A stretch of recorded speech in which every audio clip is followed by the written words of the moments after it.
ನಾವಂತೂ ದೇವಸ್ಥಾನ ಮಾಡೋಕ್ಕೆ ಶಕ್ತಿ ಇಲ್ಲ. ನಾಲ್ಕು ಕುಂಟೆ ಜಾಗನ ನಾವು ಸ್ವಇಚ್ಛೆಯಿಂದ ಬಿಟ್ಕೊಡ್ತೇವೆ. ನಮ್ಮ ಜಮೀನು ಕಲ್ಲೇ ಹುಡುಕ ಬರಬೇಕಾದ್ರೆ ಅವರನ್ನು ಕಳಿಸಿರೋನು ಪರಮಾತ್ಮನೇ. ಅದೇ ಕಲ್ಲು ಇಲ್ಲಿ ಇವತ್ತು ಇಡೀ ಪ್ರಪಂಚ ಪೂಜೆ ಮಾಡ್ತಾ ಇದೆ.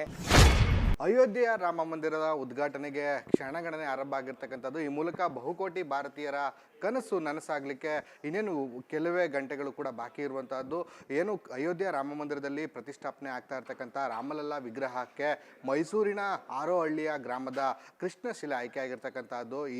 ಆ ಒಂದು ಜಾಗದಲ್ಲಿಯೇ ಈಗ ರಾಮ ಮಂದಿರವನ್ನು ನಿರ್ಮಾಣ ಮಾಡಿ ಪುಣ್ಯ ಭೂಮಿಯನ್ನಾಗಿ ಮಾಡಬೇಕು ಅನ್ನುವಂಥ ಮಾತುಗಳು ಕೂಡ ಮುನ್ನೆಲೆಗೆ ಬಂದಿರತಕ್ಕಂಥದ್ದು. ಈ ಕುರಿತು ಮಾತಾಡಲಿಕ್ಕೆ ಜಮೀನಿನ ಮಾಲೀಕರಾದಂತಹ ರಾಮದಾಸ್ ಅವ್ರನ್ನ ನೊಟ್ಟಿಗಿದ್ದಾರೆ. ಅವ್ರನ್ನ ಮಾತನಾಡಿಸ್ತಾ ಹೋಗ್ತೀನಿ.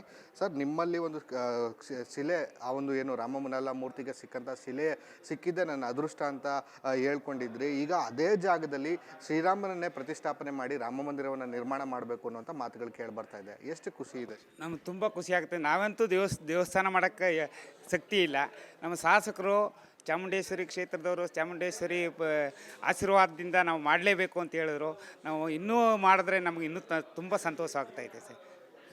2 ಎಕರೆ 16 ಕುಂಟೆ ಜಮೀನಿದೆ. ಎಷ್ಟು ಜಾಗವನ್ನು ರಾಮ ಮಂದಿರ ನಿರ್ಮಾಣಕ್ಕೆ ಬಿಟ್ಕೊಡ್ತಾ ಇದ್ದೀರಿ ಮತ್ತು ನಿಮ್ಮ ಸ್ವಇಚ್ಛೆಯಿಂದ ಬಿಟ್ಕೊಡ್ತಾ ಇದ್ದೀರಾ ಅಂತ? 4 ಕುಂಟೆ ಜಾಗನ ನಾವು ಸ್ವಇಚ್ಛೆಯಿಂದ ಬಿಟ್ಕೊಡ್ತಾ ಇದ್ದೀವಿ ಸರ್. ನಿಮ್ಮ ಹೆಸರು ಕೂಡ ರಾಮದಾಸು.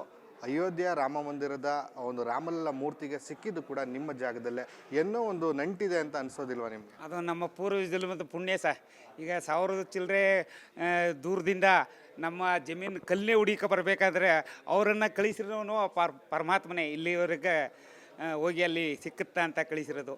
ಅದೇ ಕಲ್ಲು ಇಲ್ಲಿ ಇವತ್ತು ಇಡೀ ಪ್ರಪಂಚ ಪೂಜೆ ಮಾಡ್ತಾ ಇದೆ, ಕೈ ಮುಗಿತಾ ಇದೆ. ಅದನ್ನು ನೋಡಿ ನಮಗೆ ಭಾಳ ಸಂತೋಷ ಆಗ್ತಾ ಇದೆ ಸರ್. ನಮ್ಮ ಕುಟುಂಬ ವರ್ಗದವರು ಎಲ್ಲರೂ ಭಾಳ ಸಂತೋಷ ಆಗ್ತಾಯಿದೆ. ಎಲ್ಲೋ ಒಂದು ಕಡೆ ಪ್ರಪಂಚದಾದ್ಯಂತ ಕಲ್ಲುಗಳನ್ನು ಕಳಿಸ್ಕೊಡ್ಲಿಕ್ಕೆ ಎಲ್ಲರೂ ಕೂಡ ಮುಂದಾಗಿದ್ರು ಈ ಶ್ರೀರಾಮನ ಮೂರ್ತಿ ಕೆತ್ತನೆಗೆ.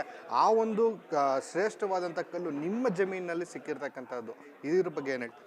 ಸ್ವಾಮಿ, ನಾವು ಇದು ಶ್ರೇಷ್ಠವಾದ ಕಲ್ಲು ನಮ್ಮ ಭೂಮಿಲಿ ಸಿಕ್ಕುತ್ತಾ ಅಂತ ಇರಲಿಲ್ಲ. ನಮ್ಮ ಉಳುಮೆ ಮಾಡೋಕ್ಕೆ ಮೇಲೆ ಭೂಮಿಯಿಂದ ಮೇಲೆ ಒಂದು 2.5 ಅಡಿ ಮೇಲೆ ಬೆಳೆದಿತ್ತು. ಅದು ಉಳುಮೆ ಮಾಡೋಕ್ಕೆ ಮಧ್ಯದಲ್ಲಿ ಸಿಕ್ಕತ್ತಿಲ್ಲ. ಇದನ್ನು ತೆಗಿರಪ್ಪ ಅಂತ ಹೇಳ್ಬಿಟ್ಟು ಇವ್ರಿಗೆ ಹೇಳಿದ್ವಿ. ಅದು ದೈವ ಇಚ್ಛೆ ಏನೋ, ಆ ಕಲ್ಲು ಕೀಳ್ತಾ ಒಳಗಡೆ ಇದು ಸಿಕ್ಕಿದೆ.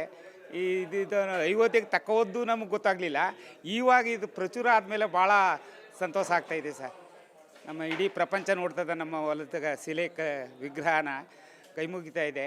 ಈ ನಮ್ಮ ಜನ್ಮ ಸಾರ್ಥಕವಾಯಿತು ಅಂತ ಭಾಳ ಸಂತೋಷ ಆಗ್ತಾಯಿದೆ ಸರ್. ಕಲ್ಲು ಶಿಲೆಯಾಗಿದ್ದಾಗಲೂ ಕೂಡ ನೀವು ನೋಡಿದ್ರಿ. ಇದೀಗ ರಾಮಲಲ್ಲಾ ಮೂರ್ತಿಯಾಗಿ ಅರಳಿದೆ. ಬಹುಕೋಟಿ ಭಾರತೀಯರು ಆ ರಾಮಲಲ್ಲಾ ಮೂರ್ತಿಯ ದರ್ಶನಕ್ಕೆ ಕಾಯ್ತಾ ಇದ್ದಾರೆ. ನೀವು ಯಾವಾಗ ಹೋಗ್ತೀರಿ? ಏನಾದರೂ ಹೋಗಬೇಕು ಅನ್ನುವಂಥ ಯೋಚನೆಗಳಿದೆಯಾ ಅಂತ? ನಾನು ಒಬ್ಬರಿಗೆಲ್ಲ ಸರ್, ನಮ್ಮ ಊರಿನಲ್ಲಿ ಅಕ್ಕಪಕ್ಕದ ಊರಿನವ್ರಿಗೆಲ್ಲರೂ ನಮ್ಮ ಆರೋಹಳ್ಳಿಯಲ್ಲಿ ಸಿಕ್ಕಿರೋದ್ರಿಂದ, ನಮ್ಮ ಮೈಸೂರು ತಾಲೂಕಿನಲ್ಲಿ ಅದರಲ್ಲೂ ಚಾಮುಂಡೇಶ್ವರಿ ಕ್ಷೇತ್ರದಲ್ಲಿ ಸಿಕ್ಕಿರೋದ್ರಿಂದ ಚಾಮುಂಡೇಶ್ವರಿ ಆಶೀರ್ವಾದನೂ ಇರ್ಬೋದು. ನಾವು ಶ್ರೀರಾಮರು ನೋಡಲೇಬೇಕು, ನಾವೆಲ್ಲ ಹೋಗಿ ನೋಡೋಣ ಮಾಡೋಣ ಅಂತ ಎಲ್ಲರೂ ಆಸೆ ಪಡ್ತಾರೆ. ನಾವು ಯಾರಿಗಿಲ್ಲ ರಸ, ನಮ್ಮ ಜಮೀನಲ್ಲಿ ಸಿಕ್ಕಿರ್ತಕ್ಕಂಥ ನಮ್ಮ ವೇಸ್ಟ್ ಆಗಿ ಬಿದ್ದಿರ್ತಕ್ಕಂಥ ಕಲ್ಲು ಇವತ್ತು ಆಗಿದೆ ಅಂತ ಹೇಳ್ತಾ ಇರೋದ್ರಿಂದ ಇಡೀ ಪ್ರಪಂಚ ಬಂದು ಅಲ್ಲಿ ಪೂಜೆ ಪುಸ್ತಕ ಮಾಡ್ತಾರೆ. ಈಗ ನಾವು ಅದನ್ನು ನೋಡಿ ಸಂತೋಷ ಪಡಬೇಕು, ನಮ್ಮ ಜನ್ಮ ಸಾರ್ಥಕ ಮಾಡ್ಕೋಬೇಕು ಅನ್ನೋ ಆಸೆ ನಮ್ಗೆ ತುಂಬ ಇದೆ ಸರ್. ಸರ್, ರಾಮ ಮಂದಿರ ನಿರ್ಮಾಣಕ್ಕೆ ಪೂಜೆ ಯಾವತ್ತು ಸಲ್ಲಿಸ್ತಾ ಇದ್ದೀರಾ ಮತ್ತು ಎಷ್ಟು ಸಮಯದಲ್ಲಿ ಸಲ್ಲಿಸ್ತಾ? ನಾಳೆ 22ನೇ ತಾರೀಕು ಅಲ್ಲಿ ಅಯೋಧ್ಯೆಯಲ್ಲಿ ಪೂಜೆ ಯಾವಾಗ ಮಾಡಿರ್ತಾರೋ ಆ ಟೈಮ್ನಲ್ಲಿ ಅದೇ ದಿನ ಮಾಡಬೇಕು ಅಂತೇಳಿ ಬೆಳಿಗ್ಗೆ 7 ಗಂಟೆಯಿಂದ 8 ಗಂಟೆ ಒಳಗಡೆ ಮುಗಿಸೋ ಅಂತೇಳಿ ನಮ್ಮ ಶಾಸಕರು ಪ್ರಯತ್ನ ಮಾಡಿದ್ದಾರೆ ಸರ್. ಅದಕ್ಕೆಲ್ಲ ನಮ್ಮ ಊರಿನವರು, ಅಕ್ಕಪಕ್ಕದ ಊರಿನವರು ಎಲ್ಲ ಸೇರ್ಕೊಂಡು ಕೆಲಸ ಕಾರ್ಯಗಳನ್ನು ಇವತ್ತಿನಿಂದ ಮಾಡ್ತಾವ್ರೆ ಸರ್. ಇದಿಷ್ಟು ಜಮೀನಿನ ಮಾಲೀಕರಾದಂಥ ರಾಮದಾಸ್ ಅವರ ಮಾತಾಗಿರ್ತಕ್ಕಂಥದ್ದು.